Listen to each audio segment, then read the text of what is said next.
That's okay. That's okay. Well, welcome everybody. Welcome to this live session with Don and me and Violet, uh, pulling all the knobs behind the scenes so we can make this happen. And as you can see, we are troubleshooting the technology because Don is not here, but he was here a minute ago, and he's in Sri Lanka right now.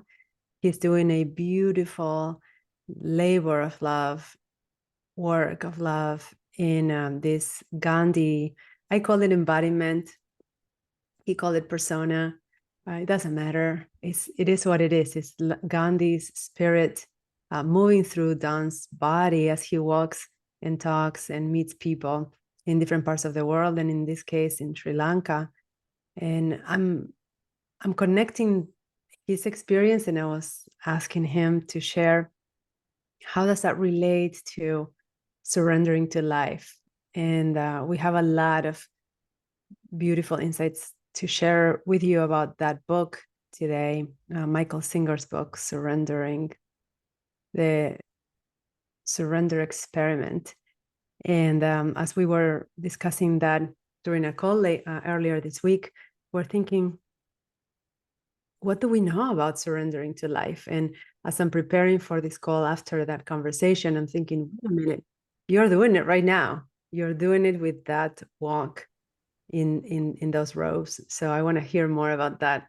Oh, that's why you jumped out. Look at you. I got you. Love that. Blessings. So good to see you. So good to So be this with is what it you. looks like. Whoops. Whoops. Whoops. I love that. The echo of Can you spirit. hear me okay? Yes. Okay. I gave them a brief introduction, just a snippet about how we came about to this topic. Yeah. Based on this book that we're going to share more about, and also that in my preparation, heart, mind, spirit, all of it prepares for these conversations in aligning with it without scripting it.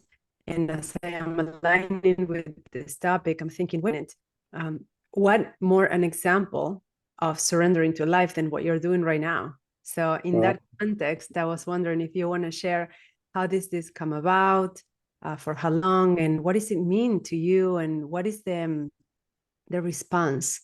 So how did life call you to surrender in this beautiful way, and what is the response that you're receiving from life? Yeah, I organized a celebration of the 100th anniversary of Gandhi's movement, the beginning of Gandhi's movement, Satyagraha, in 2006. The actual date of the beginning of Satyagraha was 9/11/1906. So that's sort of interesting to me, that it was September 11th. So people around the world were celebrating the 100th anniversary, and I organized a showing of the movie Gandhi at the Unitarian Church in Santa Fe, New Mexico, where I was living. And it went really well. We had just invaded Iraq, so that was pretty prescient in people's minds. They asked me to come back and do another one, so I did, and that went really well also. And then the funny thing that has set this all in motion happened, and they said, would you come back and do a Sunday service? And I said, sure. How about if I come back, since Mr. Gandhi and I share the same hairstylist, I'll come back as him. And it was a joke.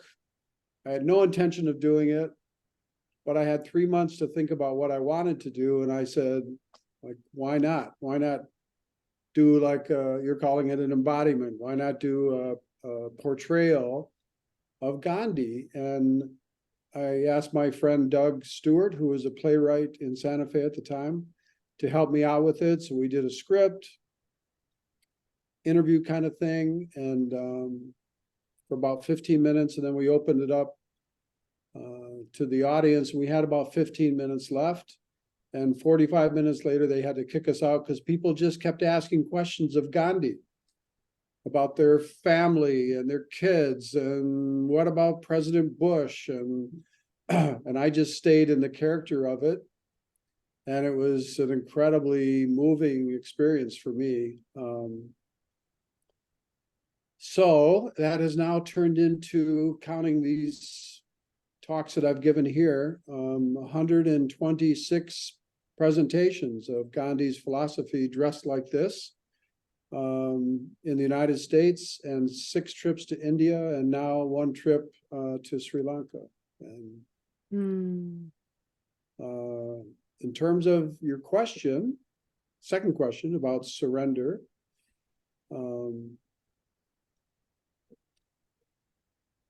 you know, there's a part, I'm from the Midwest, kind of straight shooting kind of people, you know, we sort of straight up, you know. So this is totally bizarre to do this. And I have to just keep surrendering into it every time. And people's response to me, here in Sri Lanka, I've had so many people come up to me and say that this was the most powerful and important thing they've ever experienced in their life. And I'm just standing up talking about Gandhi's philosophy. I'm not even trying to like portray him here. I'm dressing like this and then talking about his philosophy. And I never expected that response, like, ever. So that's blowing my mind. But it also, the last part also,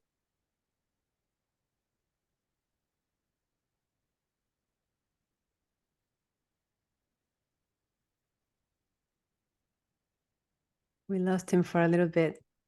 I can imagine the connection between here and Sri Lanka, plus the time difference, being part of this. But wow, huh? I take your comment. Definitely has shifted me, that's for sure. Sorry, you got frozen for a minute. I don't know if we lost some of what you were saying. I just heard shifted me. Definitely has shifted me. It shifted me, yeah, for sure. In what way? Well, my youngest daughter was around when this was happening. The other 3 kids of mine had left home, and a few years after, she said, "Boy, I'm really glad Mr. Gandhi came along." And I said, "Why is that?" And she said, "Because you're not so angry anymore." And I said, "Angry? What are you talking about? Me angry?" She goes, "Oh my God, Dad," you know, like a 16-year-old would do. And yeah, it's really moved things. In some ways, it feels very purposefully.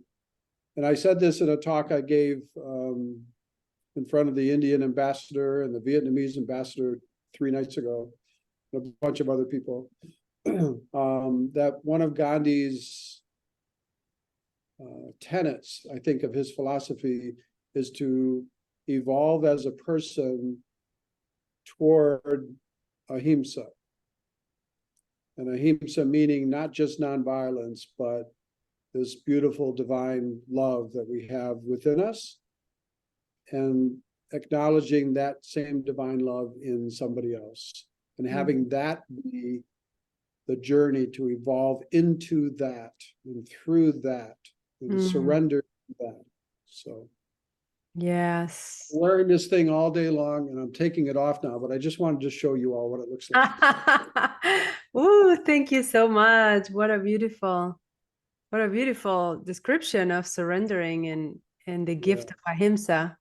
That is what I was hoping that you would say, that you receive from life back, right? I think in my own experience, and I can share details if you want to, but I think in a nutshell, what I can say is that the gift of surrendering is that sense of divine love ignited within. It's a certainty that we're not pure, physical matter. It's a certainty that we're not separate. It's almost like, see, told you, right? But just you feel that from life, right? When you trust, when you surrender. So let's break it down a little bit. Like, I say thank you for sharing, and of course, everyone feel free to share in the chat your own experience of this, your questions for us, for Dan, for me, for how would Gandhi see it. We have the chance to ask Gandhi too. what is truly surrender? Like, what does surrender mean? And feel free to share from what you know to be true from Michael Singer's book, since you brought this to the conversation. This book. What is surrender? Because surrender can be misunderstood by people. Surrender can also mean I give up, like in war, right? So what is surrender?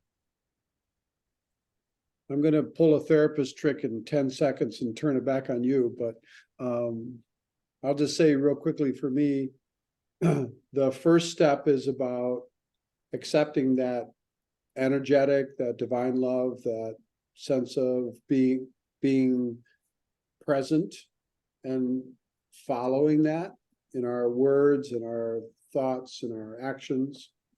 And the harder step to me is to accept when difficult things happen and surrender into those and say, this is an opportunity for me to let go and let go and let go. And that was the big takeaway from Michael Singer's book that I got, that he's literally spent his whole adult life accepting when someone comes and gives him something, like offers an opportunity. He says yes, even though there's a part of his mind going, there's no friggin' way I can pull that off. There's just no way. And then he says yes to it and somehow pulls it off. And then when things go really badly, which happened throughout his life, and he talks about it in his book, to say, I'm going to let go into this. I'm just going to let go and have it be a vehicle for my burning away that part of self that would restrict instead of expand. So to me, those are the two big pieces of it, especially from his book, but also that I've been working on. So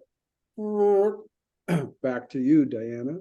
What's your thought about? Summarize those two for me again, the two pieces. Yeah, the first piece is about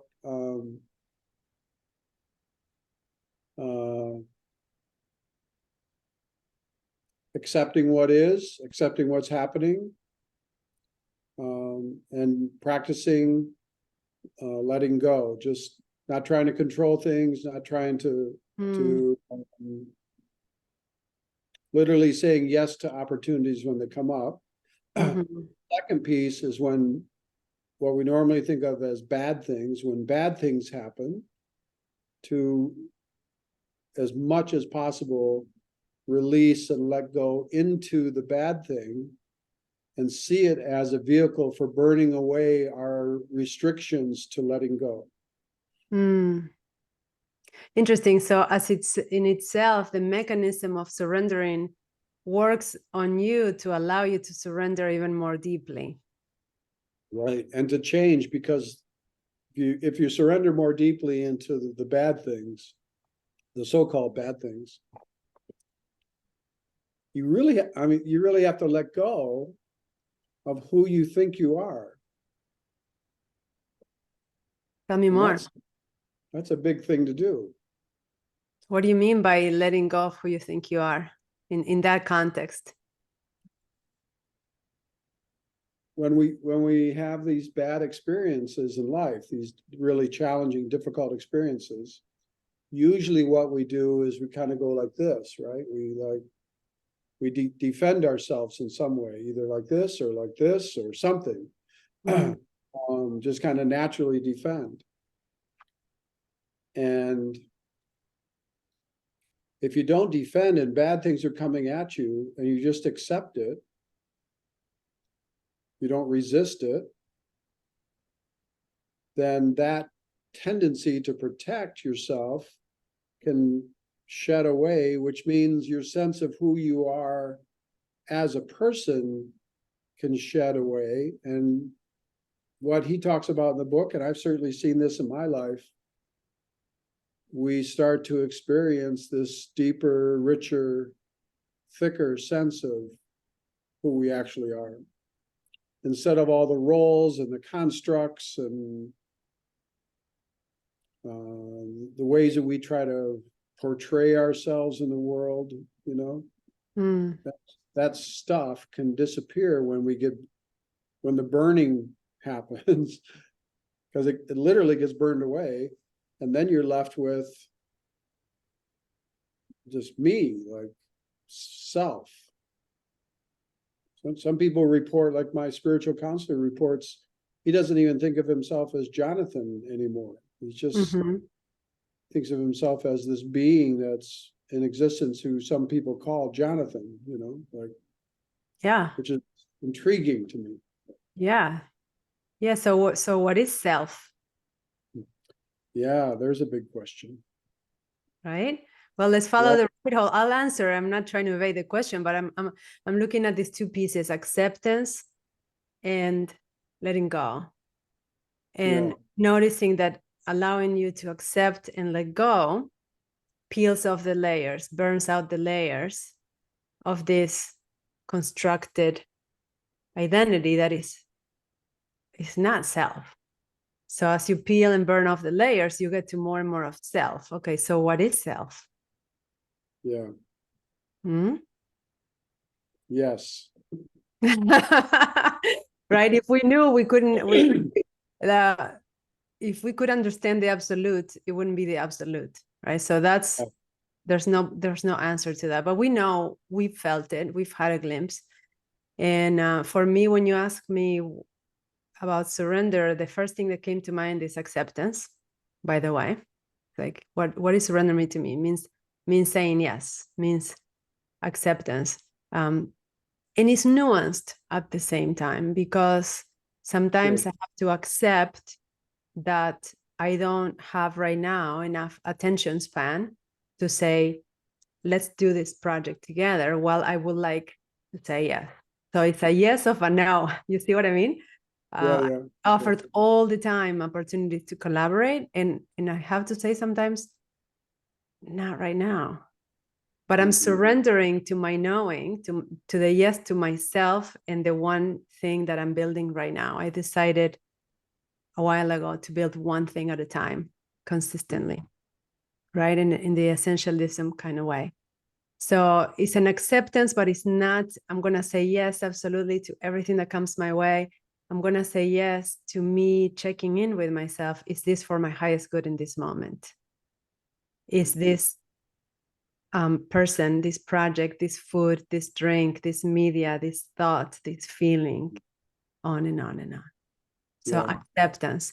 And in that sense, yes, you have to accept more than what you say yes to, specifically also acceptance to what is presented to you. And it looks sometimes like bad thing. I don't think there's bad things. I feel that they are obstacles sometimes in a perceived path forward, but those obstacles are the way of knowing the truth. So there's a big, juicy lesson in each obstacle. So if you wouldn't accept those, be in resistance to that, it's the opposite of surrender. It's retreating into control of, oh, this is not good for me now. So I'm not going to take that in. I'm not going to accept that it's happening, but I don't want to see it. So I'm going to perceive it as an enemy, and I'm going to resist, and I'm going to push back. So for me, surrender also feels like being in the ocean, feeling part of the ocean, though I know I'm me, this is my body in the ocean, and being able to be more than one thing in that ocean, being able to float, being able to swim, being able to, pirouette, being able to be still, being able to simply feel part of it. So it's a merging with, for me, surrendering is a merging with what is. Merging, like uniting, connecting, allowing. So coming back to your question, when you think of the self, is it the self that's merging,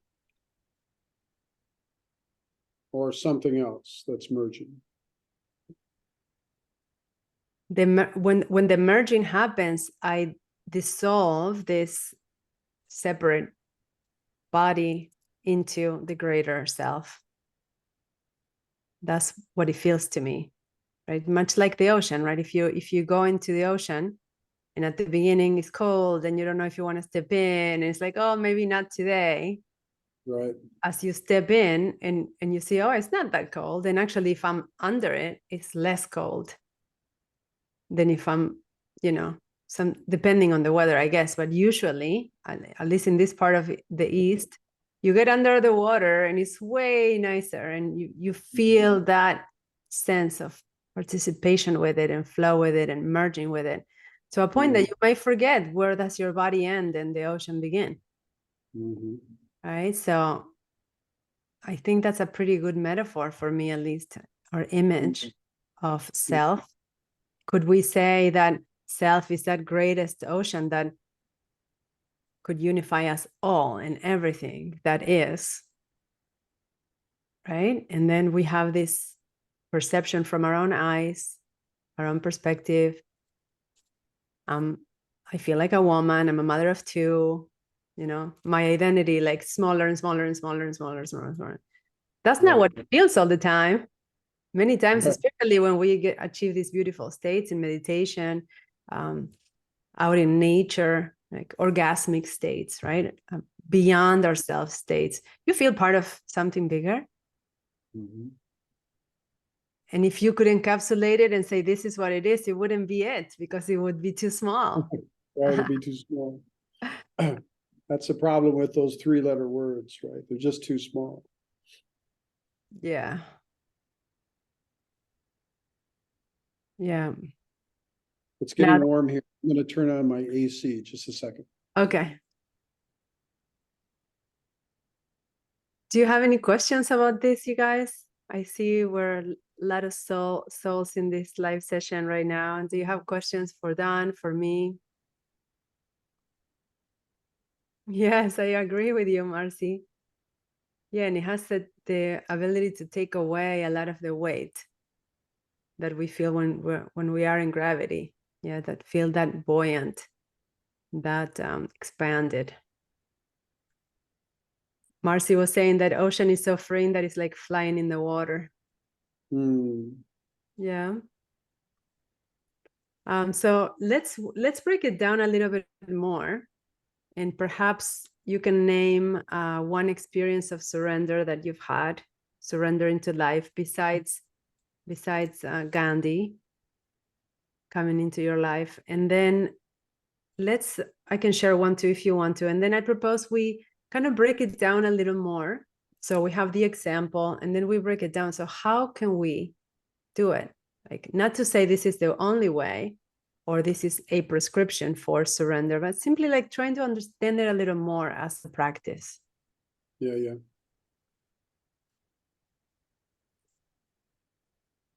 Well, the first time around when we did our other live event, I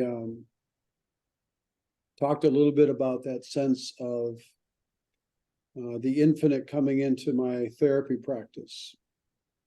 And that as a narrative therapist, I discovered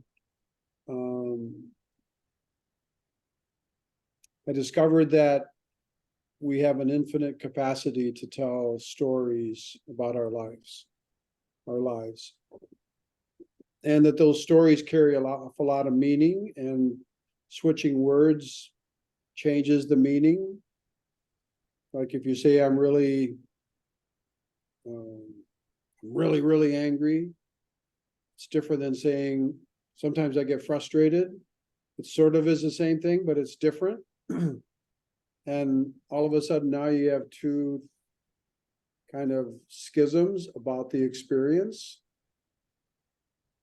And if you add another one, now you got three. And like if you say I'm pissed off, or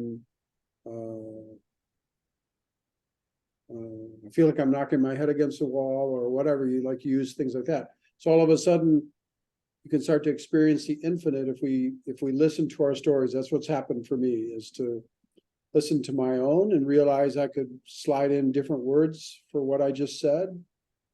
I could I could choose different words for what I just said. I could pick different words for what I just said. So there's 3 different ways to say that, right? And that kind of choice is infinite. And I started experiencing what I think of as that sense of the field, that sense of the universe, the spirit that moves through all things coming into my therapy sessions. And it came out of that sense of infinity in our choices of words. And I was doing a lot of teaching and live supervision of graduate students back then. And they sometimes couldn't believe what happened in the room with these families that we were working with. And the air, you could like feel the air being more and more solid and palpable, you know. So for me, part of what happens is this whole storytelling thing and just taking a breath and allowing that sense of presence, that sense of the infinite to kind of fill up this unit called Don and expand outwards.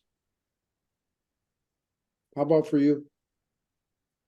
I love that. I think I missed a teeny bit because my internet was freezing, but yes, I love that sense of the infinite seems sometimes something that we can't really manipulate, right? It is and you're saying that we could have an experience of the infinite by the way we choose to perceive and to name things and to think about things. So it's again coming back to our abilities and our potential to live this life. How many ways do we have to live this life? And we can live the life in a tiny box with set beliefs and one way to do everything. Or just like you're saying, right? Experiencing the infinite. It's in your own mind, that capacity in your own heart. We come with that built in, is that we don't know really how to do that when we are born. Maybe we know and then we forget. I think kids know much more about this than we tend to forget, and then we unlearn and then we remember or relearn. For me, I have two examples of this. One, and I'm going to just name it because I want to go deeply into the other one because I think it could be more relatable. The first and most vivid recent example, let's say in the last 15 years of surrender, was when I gave birth both times. And I had the gift of being able to give birth at home, and one of those times in the water. So it continued to be more and more rich and in depth the second time around, and all of that. I think it's for people that can experience that, is one of the most transcendental experiences of surrender that don't involve psychedelics or any substance, right? Like, or you create that substance of surrender within yourself, much like a mystical experience. And then I think most recently, and something maybe more practical or easier for people to relate, has been this experience of living in love and creating a community that we have named Living in Love, and how that is unfolding, and it's still a work in progress. It's going to be unfolding for a long time, I think, I feel. And it's related to this: how do we do this, right? How do we surrender? Because it's an opportunity to see, feel, perceive the energetic field that you're talking about, having some sort of life of its own, and wanting to give you an experience of itself.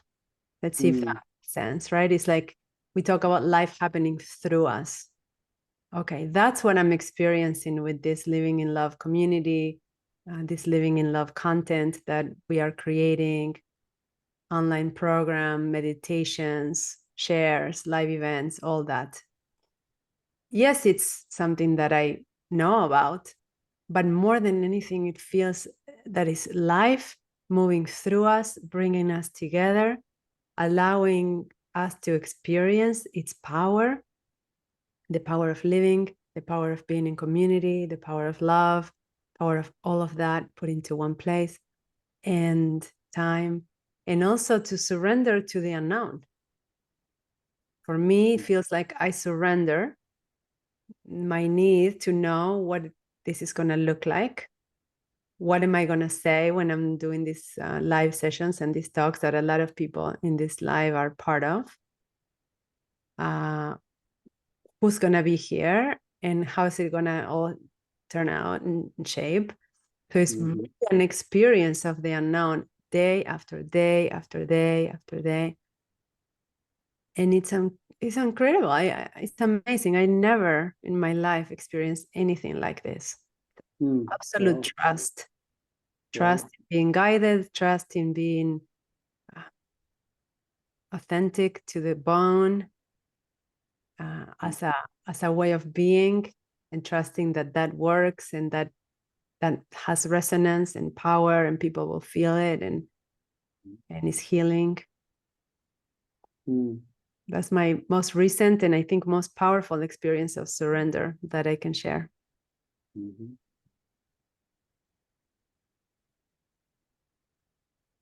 When I've been on your live calls, your live events,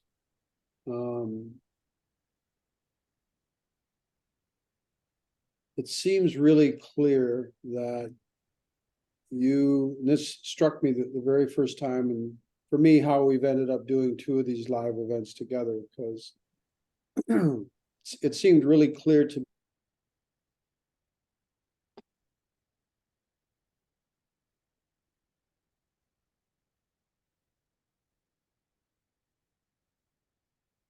I see that. Yes. I couldn't tell if it's me or him. He'll come back. Is the signal. I hope he doesn't lose his train of thought and he can continue saying the same thing, because I'm curious now. Am I coming in one stream, or am I frozen too? Okay, good. Because my message says that my internet is unstable. Oh, he left. Dan, please come back. Those of you that are in the chat, please, if I can ask you a question, would you share in the chat if you have had an experience of surrendering to life? You don't have to share unless you want to, but can you say yes? Can you say, yeah, I know what you guys are talking about? Or is this so remotely out of your experience that is completely new? If you can type. Or maybe you call it something else. Maybe you don't call it surrender, you call it something else. Okay, yes, Therese, I'll talk about that. Yes, absolutely. I want to give Dan an opportunity to come back and share, continue his train of thought, but I definitely come back to this. Cecilia says yes. Jane says yes, totally. Who else? Who else has had an experience of surrendering? And as we become present to that and acknowledge, like maybe it's 2% of us, maybe it's most of us here in this call, I would love to begin to wonder and inquire about how do we do that? How do we do that? Is it something that we want to do more often? Because the sensations that I'm getting, physical sensations and very real responses from life, as I surrender more and more into this living in love process, let's call it process, everything, right? Everything together, the community, the content, everything that wants to emerge. It feels very easy, though it's challenging to do, but it feels like it's coming easy. Yeah, I feel synchronicity, I feel flow, I feel beauty. And I'm thinking, I want more of this in my life. How can I take what I'm learning from this experience of surrendering and apply it to other areas where I might feel more in resistance, more swimming against the ocean's current? And So how do I do it? How can I create this feeling of flow and surrendering and acceptance and saying yes and letting go and being taken, letting life flow through us, talking about in every area. Don, you're back. Do you remember what you were saying? Welcome back. Thank you. What were you You saying? asked me if I remember what I was saying, but Yeah, because you kept us all on our toes. oh. I said, I think that what you look to me, whoops, sorry. Sorry. How's that? Is that better? Okay. As I was watching your live events, the first one I went to, the second one I went to, and I went, oh man. She is aligning herself with the perfect self-expression of love. That was my experience of you doing your live events. And surrendering to that over and over, like throughout the hour, just back to it, back to it, back to it. And I don't know if that's how you would describe it, but that's how I experienced it. That it was like a GPS system. I just kept saying, no, let me read this. Oh, let me do a guided meditation. Oh, look at that comment from Jane. Thank you, Jane. Love you so much for that, honey. And calling people sweetheart and stuff like that. It was just so precious. It was just so precious. And there's many forms of surrendering to love, I think. Like it doesn't always have to be precious. I suppose surrendering to love could even be like I had one spiritual teacher say, yeah, you can give the gift of death to a creature. Mm-hmm. That could be surrendering to love, right? Like, but anyway, that was my experience of you and your live events. So Thank you for sharing that. Yeah, that's what it feels like. Feels like this yeah. overflowing force that is present there. And I have to only surrender to it. That's all that is asked for me to do, is not shut down the faucet, but just open it. Just let it be what it wants to be, right? And I agree with you that love, especially what would love do in this situation, is a powerful question, because sometimes love would say no. Love would be firm, set a boundary, or bring in death. Yeah, so that's another rich topic of conversation. Is, well, we think loving kindness is being nice, and it's not. Not necessarily always. There were a couple very cool things coming in the chat when you were gone. I was asking people to share if they have had an experience of surrendering, much like what we're sharing. And I see a bunch of yeses in the chat, and very cool sharings. Physical health issues beyond my control, says Ronnie. My path was accepting surrender, accept, surrender, trust, freedom, says Jane. I love that. Accept, surrender, trust, freedom. Yeah. Sharon says, yes, I became like a leaf floating on a rough sea, allowing it to take me to a safe haven. Beautiful. Beautiful and so, so true, love. Sharon, I agree. It's similar to my experience too. Allowing to be held by life, learning self-love, and have stopped self-criticism. Is that a form of surrender? Learning to be okay with myself? What do you think, Dan?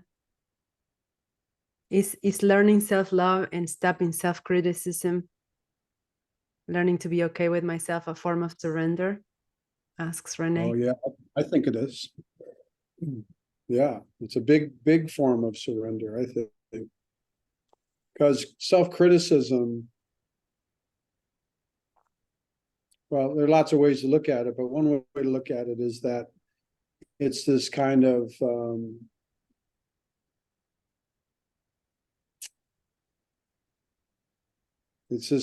being encapsulated by our larger culture's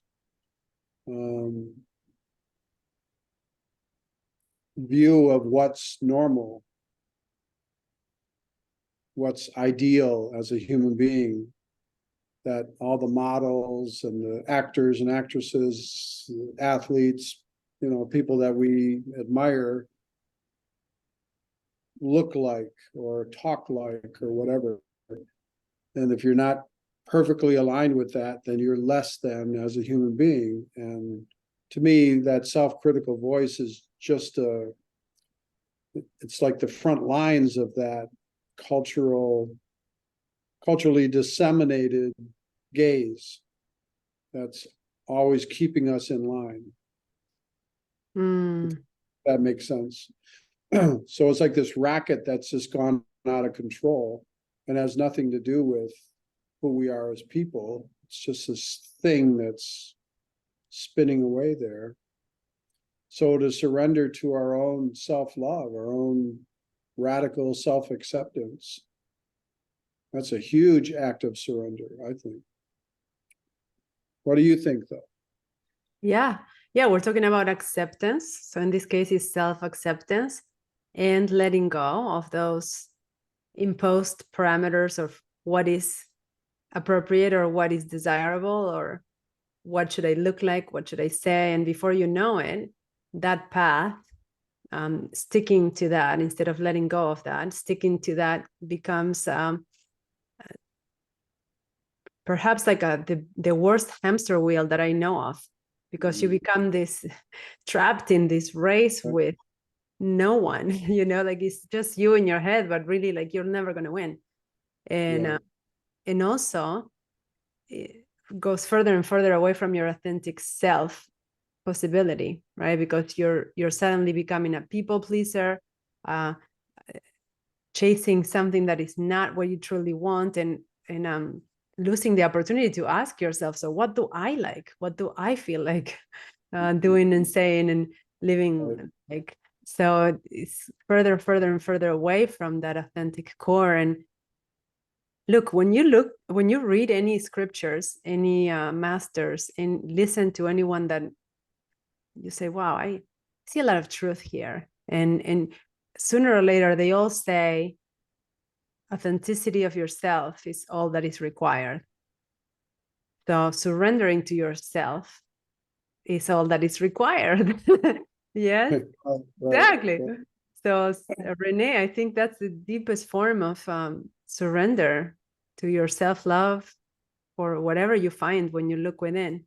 And self-criticism, if it's constructive, if it's helping you overcome habits that are not in alignment with your values, with your virtues, with who you truly are and want to become, sure, it's helpful. But where is that criticism coming from? Whose voice are you listening to? Is your own voice of your higher self that tells you, hey, honey, come here. There's more growth for you available. Come on, let's step into that fear. Or is the voice of that peer or caregiver that says you're not enough? Yeah, no, I like that a lot.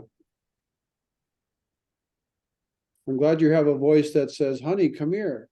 I think that's cool that you have that voice. Yeah, my higher self, I used to think my higher self was my angelic, like super sweet, evolved part of me. Yeah. Actually, my higher self is this like yucky, like very, just dirty and muddy and messy, courageous part of me that says, hun, come over, come here. You haven't seen this. No, it's scary as crap. I don't want to do that. It's so scary. Like, no, come, there's more. Come back.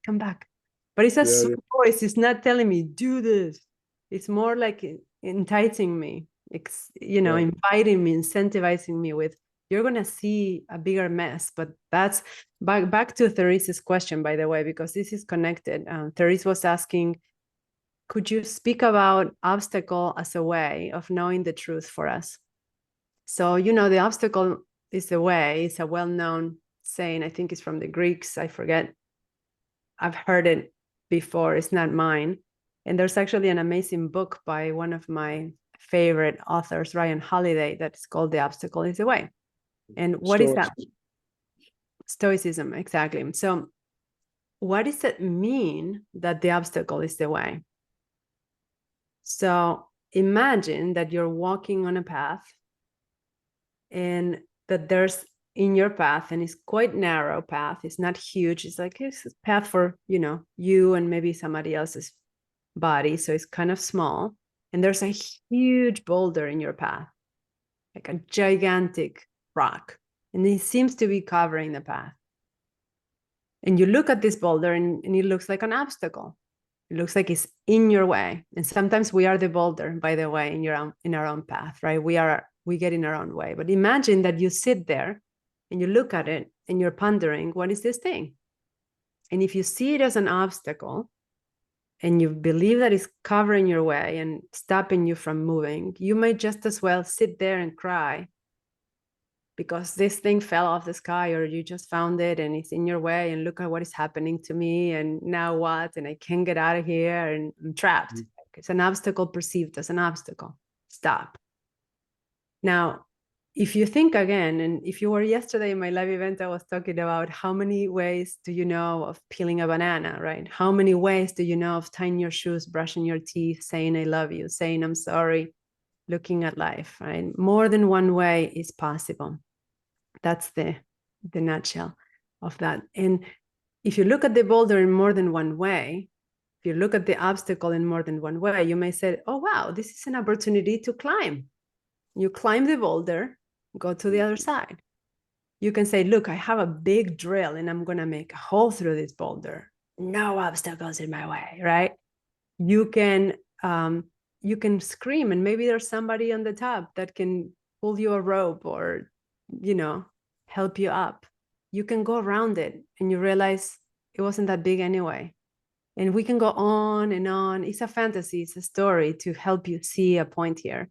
It's a parable of, in the end, it's in your perception if it's an obstacle or if it's an opportunity. And the only thing that can help you stop you from finding the truth is your own perception that it's an obstacle. Examples of this, many hardships that have lessons built in, many doors that close and the other open, many relationships that end because somebody better for you was just waiting to be found, and so on and so forth, right? The perceived obstacles become what you want them to be if you have a fixed mindset about what they are. So that's my take on that. Obstacles as a way of knowing the truth and knowing that it's infinite. There's infinite layers of this truth of yours because it's your truth and you keep growing and evolving. So your truth might as well keep growing and evolving with you. You will encounter many opportunities of this along your life. Yeah. So back to Teresa, how many times have you perceived something as an obstacle and you said, okay, done, can't do this. And you, even if you didn't cry as a victim, you just said, well, this is the end. And how many times the obstacle turned out into a great chance to find out more about who you are and what's here to be lived and experienced. Teresa says, see it as an opportunity. Yeah. Yeah. Yeah. Let's take a very, very practical example of this. Let's say I'm a very shy person and we're having this live session right now, and Don is the extrovert and he's the one chatting away, and Don's internet keeps popping out off and on and off and on. And if I perceive that as an obstacle, I'm a shy person and oh my God, he's gone. So now I'm terrified and I don't know what to say. It's horrible. It's a bad experience for me. It's probably going to be horrible for you listening. It's going to be uncomfortable for everyone. And then he's going to feel guilty. And then we're going to talk about it at the end and say, Don, your connection was so bad. What the hell? This was horrible. I don't want to do this again. If I right. decide to see this as an opportunity for me to hold space and step out of my comfort zone and perhaps say a few words, the same exact reality became a possibility for growth. Mhm. We can find thousands of examples like that. Yeah. But what is the difference? Do you beat yourself against the obstacle, or do you step out, create space, and choose to see it from a different perspective? Yeah. It's kind of a discipline, right? Like to be able to step back enough from that reactive mode and say, wait. Maybe this boulder actually can talk. Maybe I could ask it a question. Maybe these feelings I'm having are just electrons coursing through my neural net, that they actually don't mean anything. They're just impulses. Poo, poo, poo, poo, poo, impulses. And I can be present instead in this moment and not let those impulses, not let the fear, not let the frustration, the kind of habitual ways that this physical unit operates, not let that run things. Mm-hmm. Yeah. Like I had just a small experience of that just 45 minutes before we got on this call, where we were taking my friend from India back to his place. And Colombo is a big city, and you don't drive much over 30 miles an hour. And we had to go all the way to the other side of the downtown central business district area. And I was watching the clock, and I was sitting in the back of the seat watching the clock, and I'm just going, it's really possible I'm not going to make it on this call. It's like really possible. This could take 45 minutes to go from here to my hotel, which is maybe 2.5 miles or something, but it could take that long. And I would like lean forward, like, like, Get like, anxious. yeah. And then I just stopped and I went, how much of this can you control right now? 0. I said, all right, then sit back and relax, because there's nothing you can do about it. And I got here 30 minutes before it was going to start. Wow. Now, I don't know if that had anything to do with me relaxing, but it sure did make that last chunk after we dropped my friend off and then coming back across the city. There were little moments that came up, but we passed this big roundabout that's here. We passed this really interesting project that China has done. China has leased 6,000 acres directly offshore and pumped billions and billions of tons of sand from the sea bottom into the 6,000 acres, and they've made a city. Wow. That's as big as Colombo itself. And when they're done with it, it's going to have skyscrapers and restaurants and daycare centers and schools. It's like building a colony on Mars or something. It's weird. Wow. Anyway, we passed that. And I went, okay, so that's there. How much longer do we have? And I started going like that. And I went, Yeah. well, it's a very small example of this surrender thing, A perfect example. For Yeah. one, the one thing that you can control is the quality of your experience. Yeah. So you could suffer throughout the ride back, or say, well, you could get out and walk.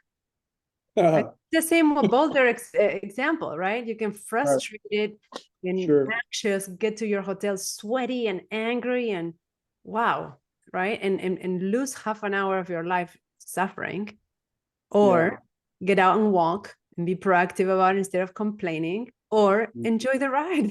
And then the quality of your experience literally changes. But Yeah, one yeah. more thing came to mind as you're sharing.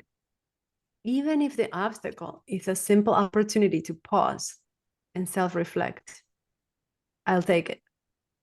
Because so many times we just go, go, go, go, go, blinder song, go, go. But I said I was gonna be there on time, right? So somebody, Michelle, I don't know if you're here today, Fan, she was saying yesterday or a couple of days ago, since she started this work, this self-inquiry work, self-love work, and since she started joining our live events and hear me talk about this often, it changed the way she perceives a red light on her way to work.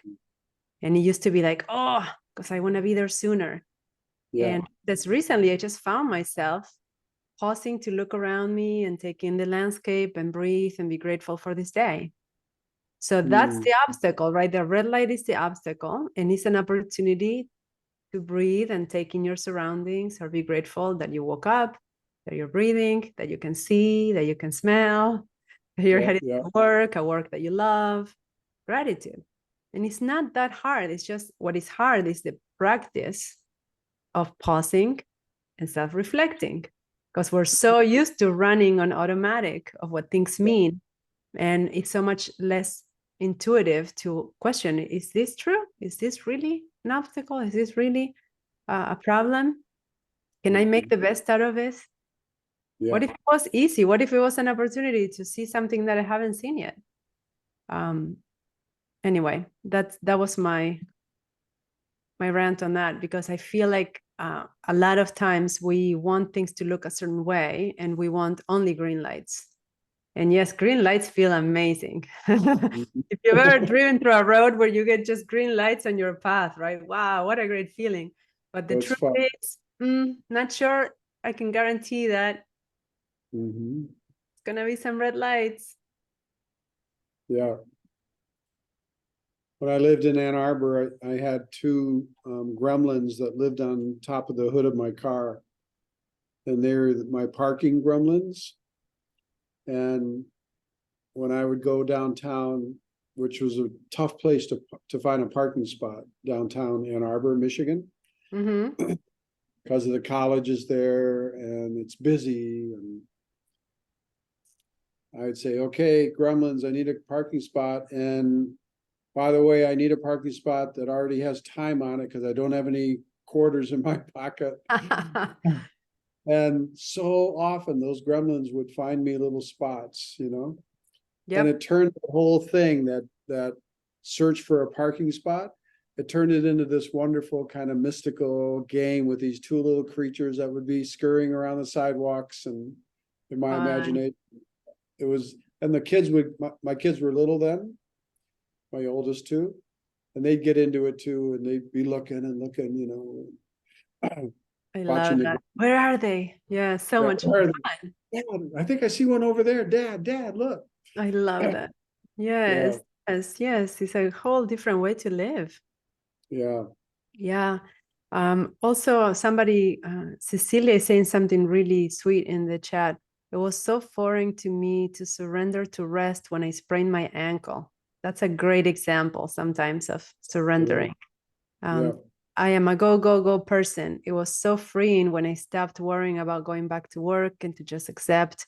I found the gap, the space of stillness. What a great gift that is, eh? To be able to accept what is happening, let go of your need to control it to be any different than what it is. And it's so sweet what you get for that work in exchange, right? You're calling it, Cecilia, the space of stillness. Yes, so beautiful. And then Cecilia down lower, the last comment says, I see more dragonflies and butterflies when I'm driving and not in a hurry. Oh, that's exactly right, right? Yes. That's what happens. Yeah. 100%. So we give ourselves the time to notice things, you know, like you were saying, Dayana, at red lights, if you stop at a red light and you kind of notice what you're doing. Like my Tai Chi instructor used to say, what are you doing? like that, like when I was trying to do the Tai Chi form. And I never knew how to answer that question. And if we kind of ask ourselves that, like, okay, what am I doing?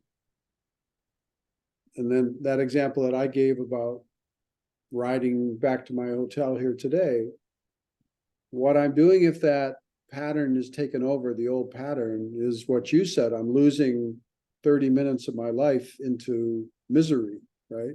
Mm-hmm. And here's a tricky edge to it. I'm almost volunteering for that misery. Yeah. Pretty close to volunteering, right? like, Yeah. like, do we have choice about that? Yeah, we have lots of choice about it. And we can choose not to raise our hand for that party. We can do something different, like Cecilia saying about slowing down, and then suddenly monarch butterflies fly by your window, and there's a wonderful beija flor moment, right?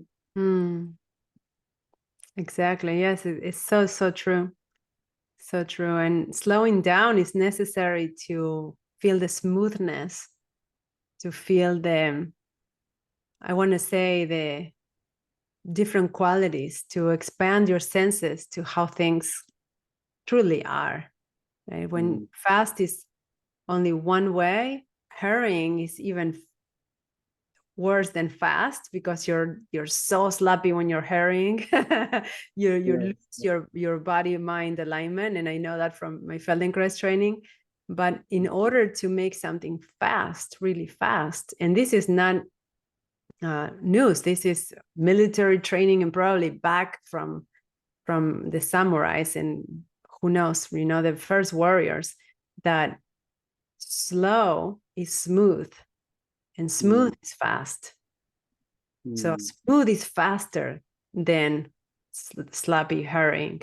So if you yeah. want to master something, and I learned this in the martial arts and I learned it in fitness training, you want to master a movement, let's say a sports movement or a martial arts movement, slow it down so much that you can see all the different components of it, like a slow motion movie, and do it Mhm, slower and slower, and you really increase your sensitivity. We do that in Feldenkrais a lot. Your mm, senses become way more attuned to really all the different bits, much like if you're driving on a country road, you see the birds on the leaves, but if you're 70 miles an hour on the highway, you don't even see trees. It's like vroom, vroom, vroom, vroom. yeah. Yeah. Guys, can we slow down enough our experience? And coming back to how to surrender, because I would love us to explore that before we go. I think part of it is slowing down. Mm, Part of it is pausing and self-reflecting. So when you are just on a mission, blinders on, pushing and trying to do, you don't have an opportunity to self-reflect and say, is this do I want to say yes to this? Is this for me right now? yeah. You Yeah. say yes by default or no by default.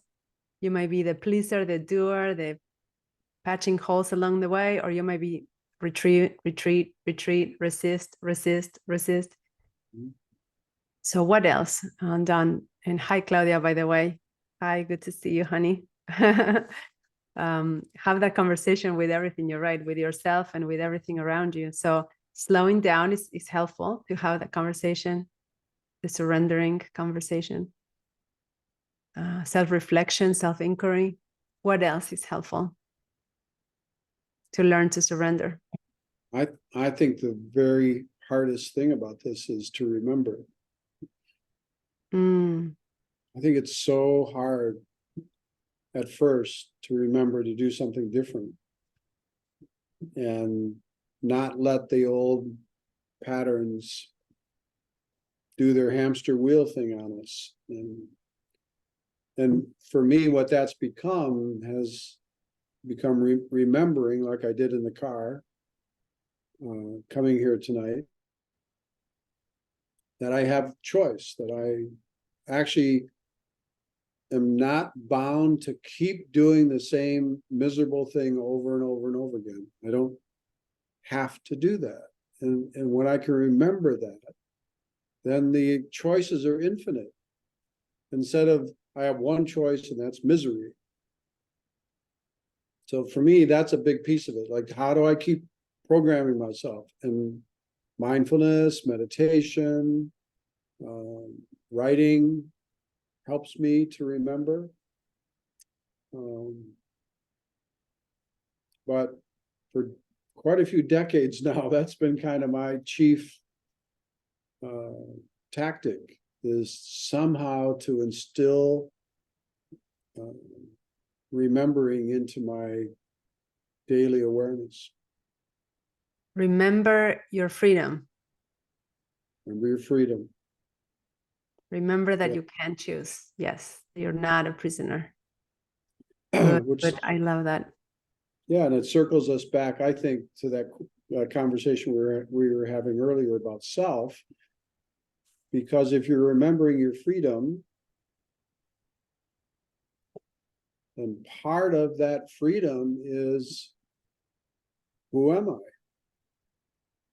Am I this miserable person who gets all frustrated and anxious and scared and resentful and all that, the last 20 minutes with my friends in the car because I didn't take care of myself and make us leave early, and they didn't take care of me and make us leave earlier, and blah, blah, blah, blah, that whole story for me. Who to blame, and Who to blame? I got to blame somebody, right? and I need to feel bad about this for the next 3 hours.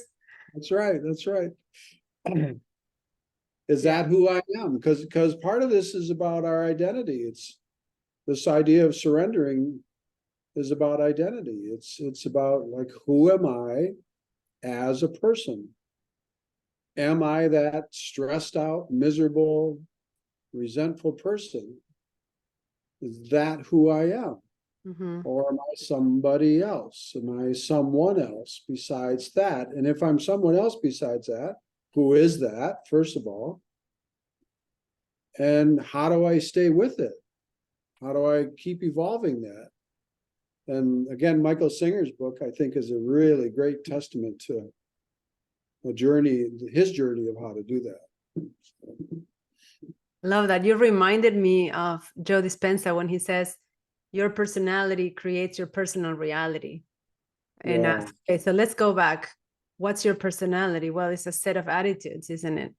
If you stay in an attitude for way too long, it becomes your personality, right? Let's say you're that grumpy guy blaming and feeling bad. Well, do it 30 days in a row, and it's a pretty good habit. Do it for a year. That's your personality. I mean, Right. how do you get out of that loop? And okay, so what's an attitude? Well, it becomes, it starts as a mood, doesn't it? Like, oh, I'm moody today. I'm not feeling good today. I'm cranky today. Okay.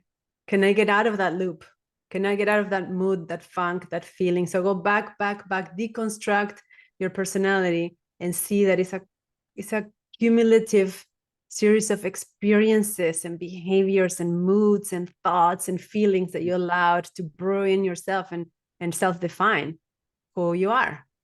But if I get to pause and self-reflect and say, wait a minute, am I that? Is that who I am? Is that who I want to be? So you kind of disrupt that habitual self that wants to stay small and wants to stay worried and wants to stay anxious and wants to. So that will shift eventually your mood, your attitude, your personality. And perhaps the biggest takeaway there to remember that you can do that is accept your power. Accept that you have this undescribable, beautiful expressions of source in life. And I do not accept to be encapsulated in a title, in a frame, in a box, in a description, because I am evolving with life every single day. Yes, I have traits. Yes, I have moods and funks and ups and downs, but really I'm not that.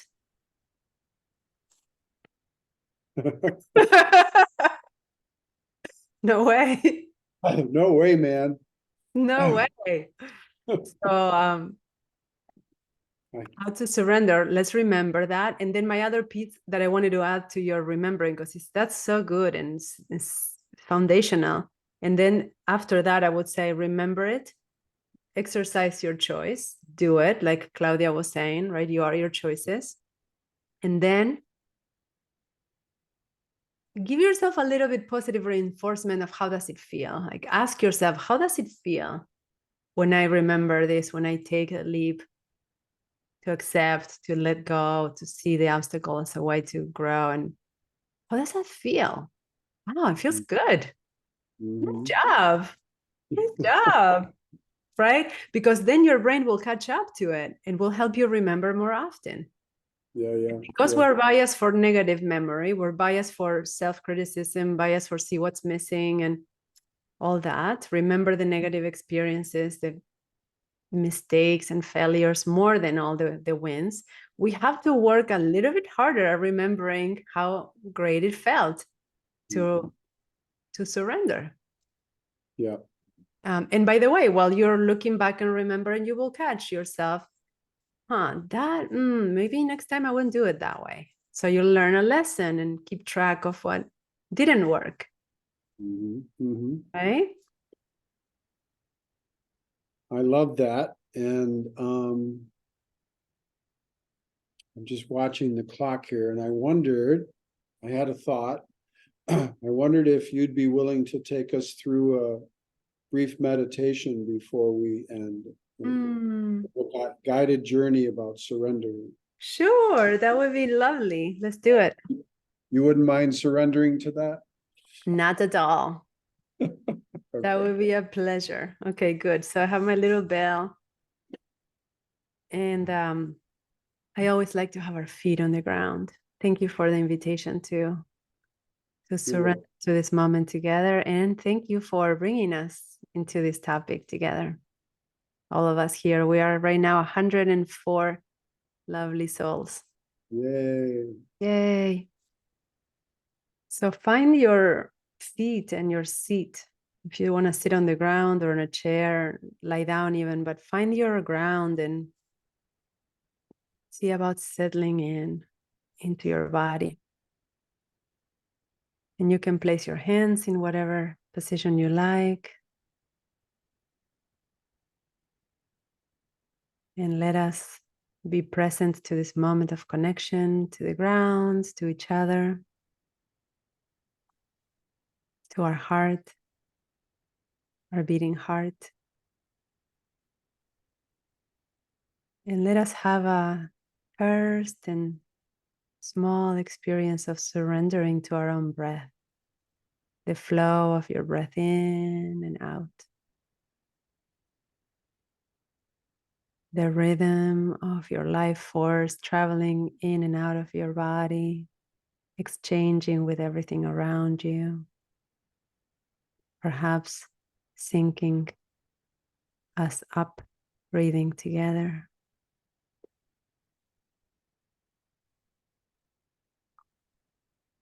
And if your breath would be visible, would be traveling through your body now like a current. So see about imagining that current of light, flowing breath in and out. And if your breath had a color or a temperature, what would it feel like? Gliding through your every organ and cell, joint, muscle, tendon, filling you with life. And on its way out, merging with everything that it is around you right now. So picture your breath.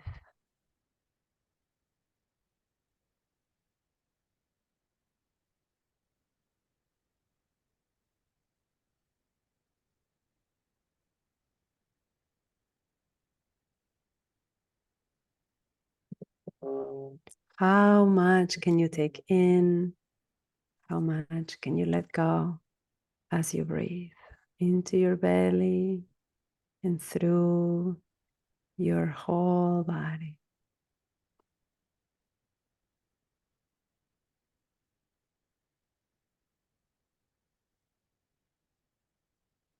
Imagining that we can use our breath to remember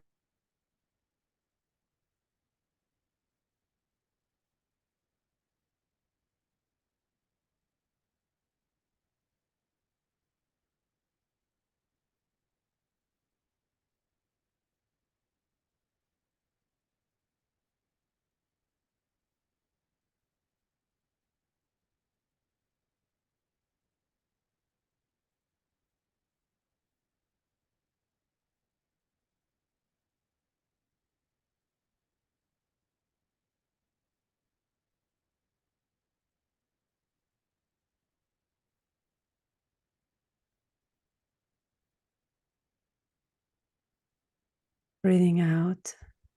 I surrender.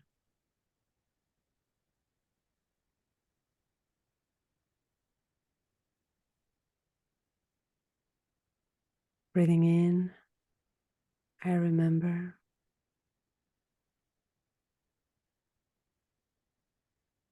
Breathing out. I surrender.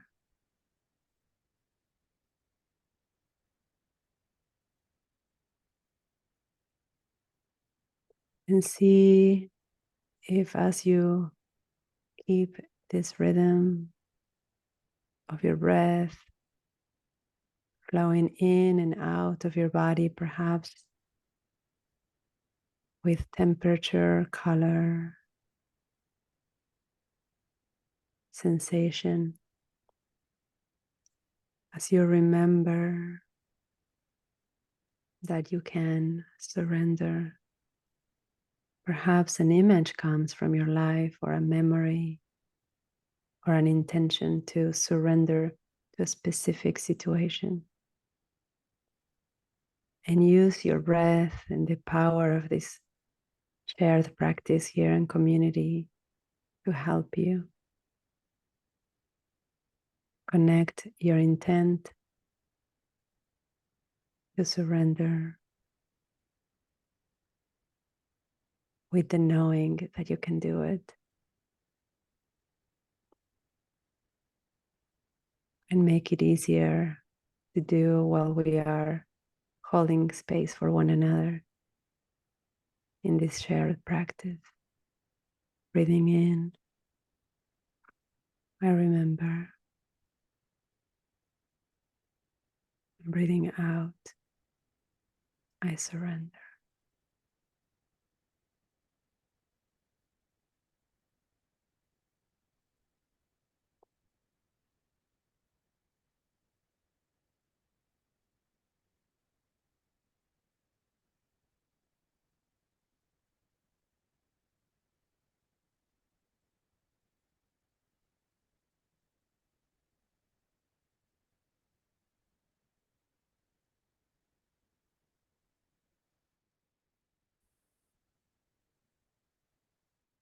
Together, if you want to join me, we can sing 3, 4, 5 ohms together and use the power of sound to be an expression of your breath.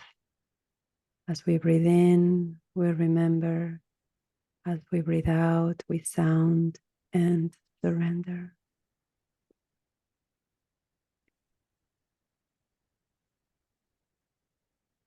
Om.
taking with us this practice, remembering this feeling,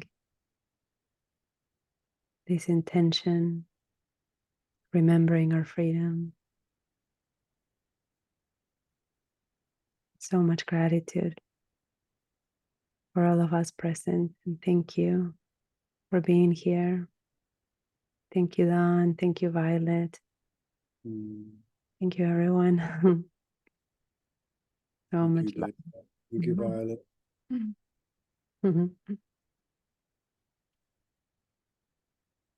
Thank you, everyone, for coming. It's been special to do this second one, just like it was special to do the first one. So thank you.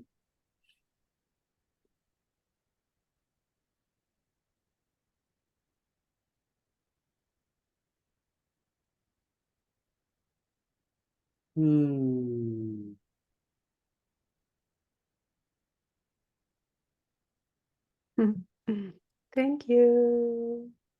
Oh, I love our conversations. I love how free and fluid they are. And we never know exactly what's going to happen and come back to this place of home, love, connection. Yeah. Yes. I want to thank everybody that is present. I want to thank the Insight team for facilitating these live sessions. And if you can donate to Violet for her time and her efforts in bringing us together, that would be amazing. Yeah. If you haven't Please. followed her page, please do. Thank you, Cecilia. Is there anything else anyone has in their hearts that wants to share? Don, anything you want to share?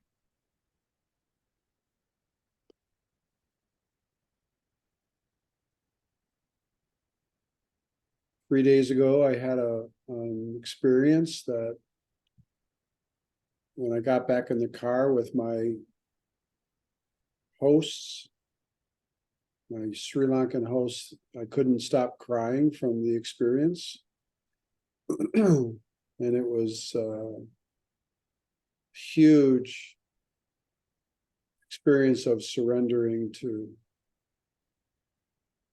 being with a group of girls in a children's home, 16 or 17 girls from the age of 4 years old up to 16 years old, who are living in this home because their families have abandoned them or abused them or neglected them. And this program that's hosting me here started 4 homes like this. And these girls were the sweetest things. Oh my God. And I wrote a poem about it. It was just really lovely. And for me, like there was these moments looking in their eyes, knowing that they weren't there having a camping vacation, they were living there because life had dealt them a really bad hand and of some sort. And I could see that suffering in their eyes, and I could see their curiosity about this guy who's talking to them and asking them questions about love and about their friends and who do they really love here in this group a whole lot and needs love, and can you reach over and touch them and hold their hand and stuff like that. It was just the loveliest experience. And instead of like in the distant past, when that suffering was right there, I would have shied away from that. And now I just sat with it and I just looked them right in the eyes, and it was phenomenal. So I wanted to share that. I don't mean to pick up a whole nother subject before as we're ending, but there was just something about that struck me so deeply.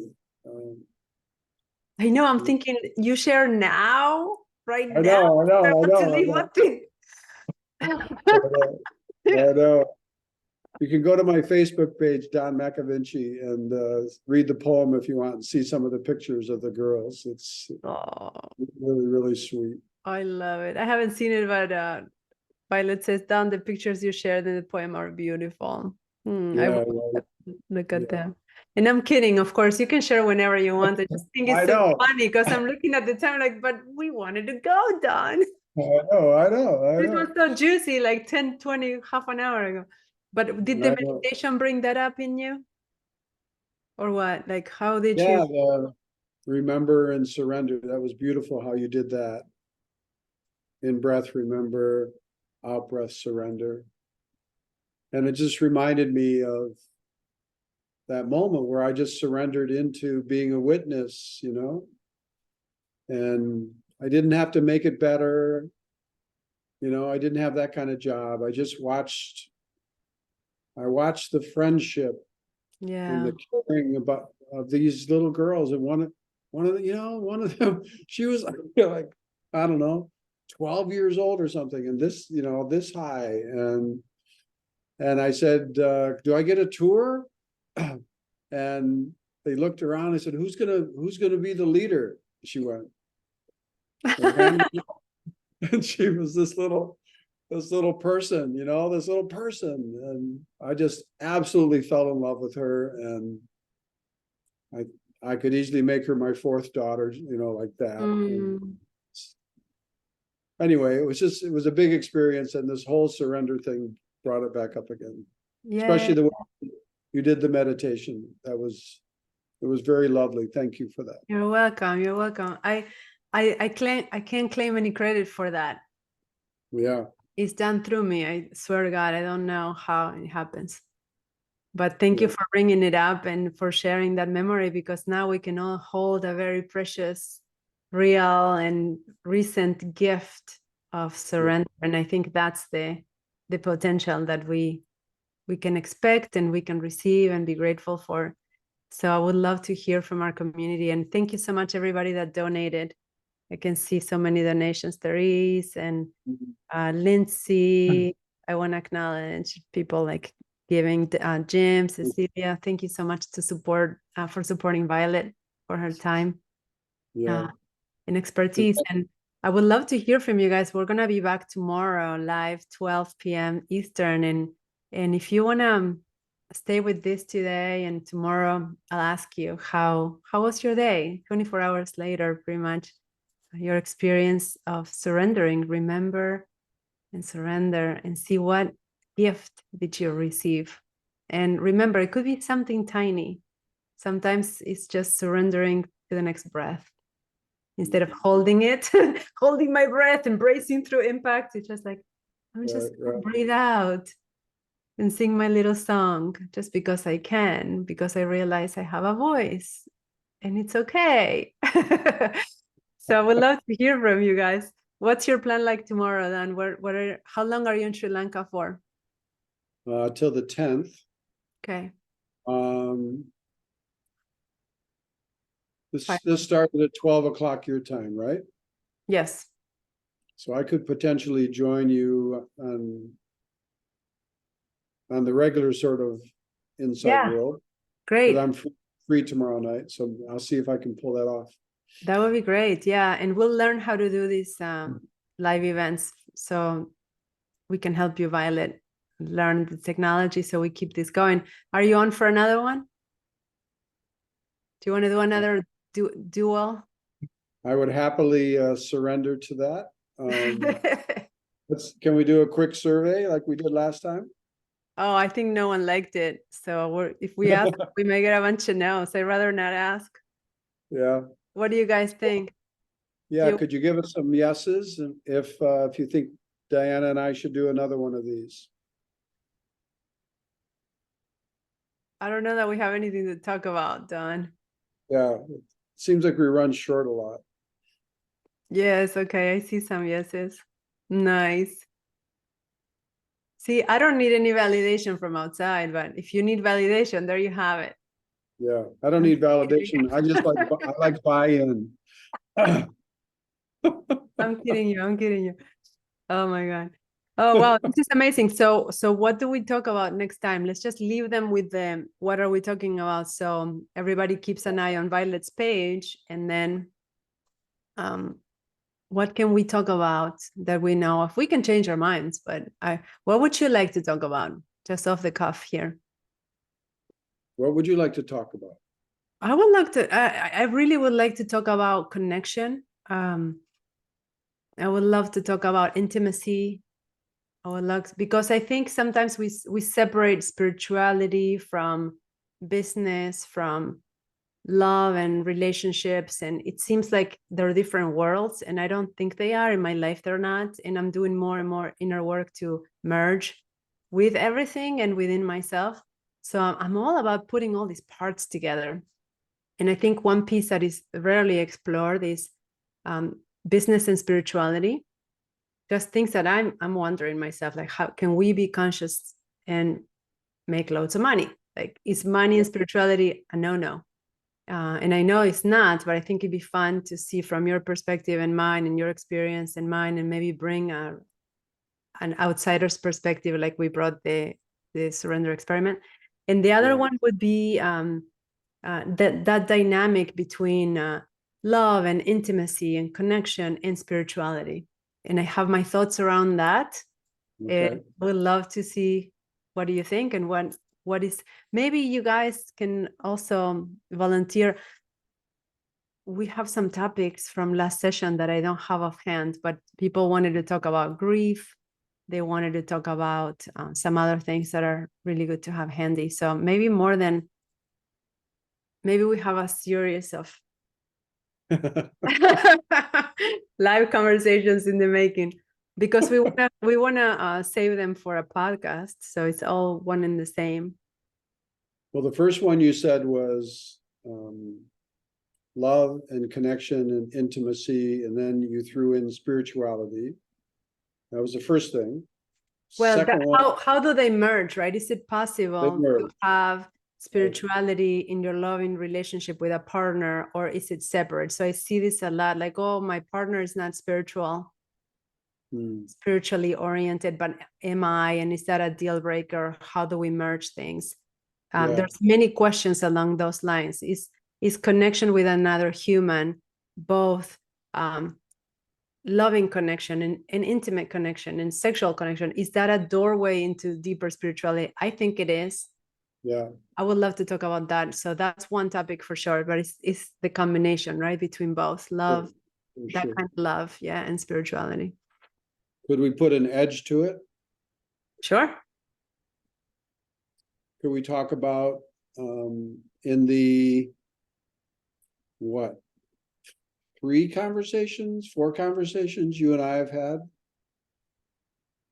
how our connection feels along these lines? Okay. Sure. You know what I mean? Yeah, sure. I'm game to talk about anything. Yes. Because it's a little hard even for me to even explain in the short amount of time we spent together, you and me, how we end up having these kinds of conversations like we've had. It's almost mysterious to me.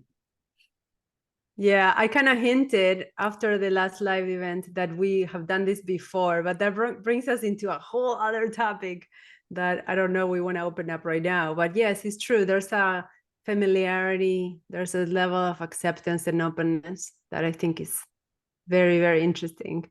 So Yeah. yes, yeah, let's do that. Okay. All right. So we don't have a date yet, but you will hear from us with a date for a follow-up on these topics. And thank you everyone so much for being part of this authentic shares and heart open conversation between Don and I. Yeah, thanks everybody, and so much love to all of you. It's really a pleasure. And you know, the only reason we get to do this is because people like you show up. And for me, it's something that I absolutely love to do. So I assume that's kind of true for Dayana. And that means you're supporting the two of us doing what we really, really love to do. And that's a blessing, I think. So thank you for that. Yes, ditto, 100%. Thank you so much, everyone. Mwah. Sending love to you all and see you next time. Thank you. Thank you, Violet. See you, Thanks, Don. Violet. See ya.